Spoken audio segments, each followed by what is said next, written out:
Picture this for a moment. It is the kind of quiet that only exists before a storm, the sort that makes the hairs on your arms stand to attention because something monumental feels close enough to touch.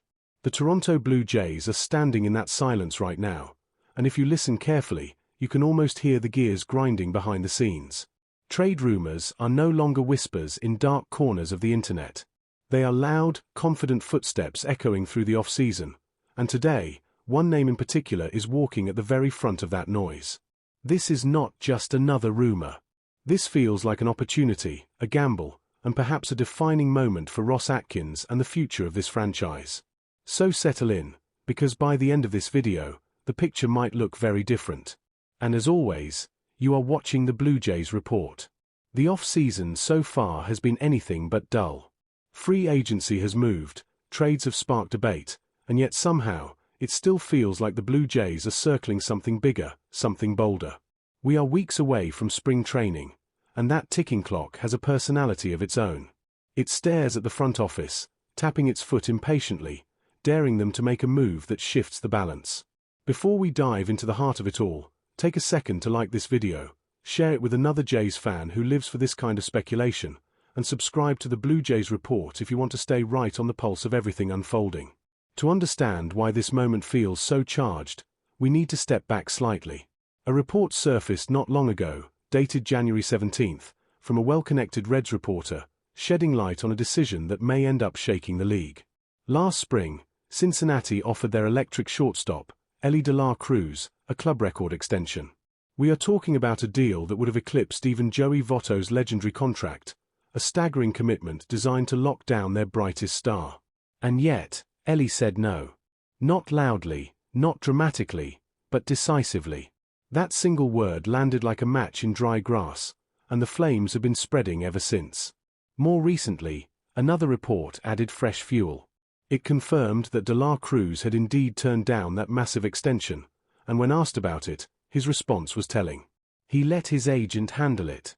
Those words might sound harmless, but when the agent in question is Scott Boras, they take on a life of their own. Boras is not just an agent. He is a force of nature, a storm system that thrives on leverage, patience, and the open market. Suddenly, Cincinnati's future with Elly De La Cruz no longer feels guaranteed, and that uncertainty has opened the door to conversations involving teams like the Toronto Blue Jays. Elly De La Cruz is not merely a good player. He is baseball turned up to 11. Speed that bends games out of shape, power that changes the mood of a stadium, and a presence that makes defenses feel nervous before he even steps into the box. Last season, his numbers told a story of brilliance mixed with volatility, but even in a so-called down year, he remained one of the most electrifying talents in the sport. Nearly 70 stolen bases, flashes of dominance, and a ceiling that still feels almost fictional. Players like this do not come around often, and when they do, entire organizations rearrange themselves trying to acquire them. Now, let us address the obvious question. Does he fit the Blue Jays? On paper, not perfectly. He is a shortstop, and Toronto already has moving pieces across the infield. But baseball is rarely about perfect fits. It is about impact, imagination, and the courage to bend your roster around a player who can change everything. Elly De La Cruz is that kind of player. Positions can be adjusted. Roles can evolve.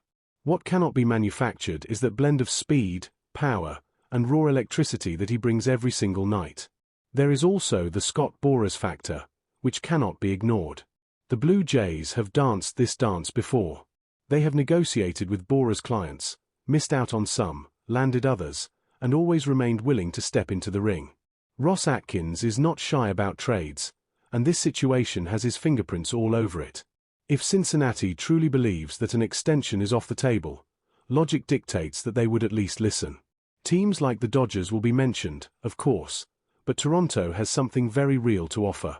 Financial muscle, competitive ambition, and a roster that could be transformed overnight by a move of this magnitude. The cost, however, would be enormous. There is no sense pretending otherwise. This would not be a tidy deal built around spare parts.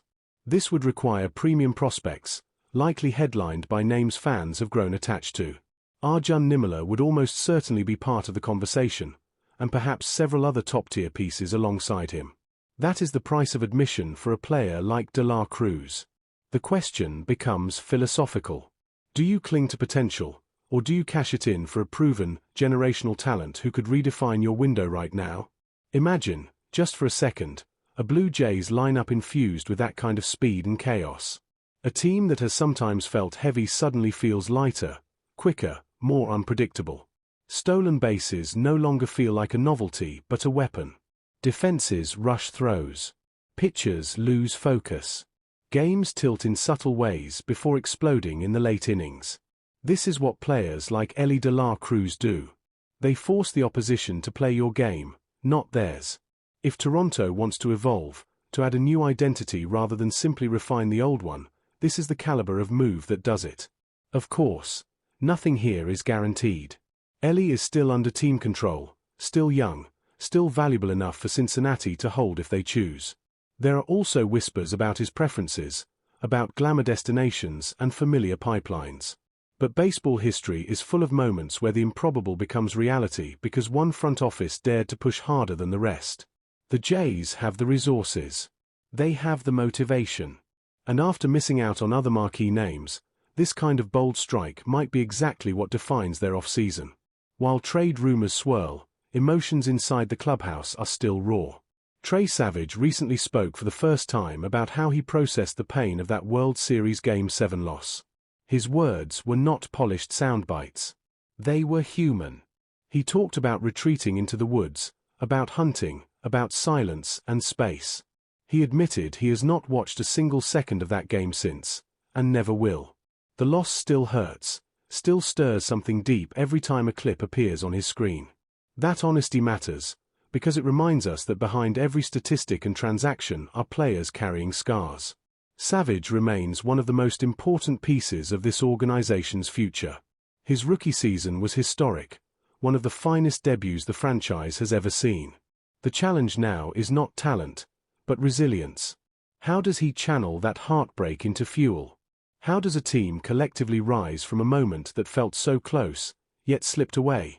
These are the quiet questions that shape seasons long before the first pitch is thrown. David Schneider's comments offer a glimpse into that internal world. He spoke about the chemistry, about how every night felt like someone new was stepping up, about a locker room that genuinely enjoyed fighting together. That kind of culture does not vanish overnight, but it does need direction. Schneider's own role moving forward feels uncertain, with limited projected playing time and a crowded outfield picture. His bat against left-handers remains intriguing, his approach disciplined, but opportunity in baseball is as much about timing as talent. All of these threads tie back to one central idea. The Blue Jays are at a crossroads. Do they stay the course, trusting internal growth and marginal improvements, or do they swing for something transformative? The Elly De La Cruz conversation, whether it ever materializes into a real negotiation or not, symbolizes that tension.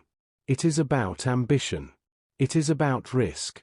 And it is about whether this front office believes now is the moment to push all their chips into the middle of the table.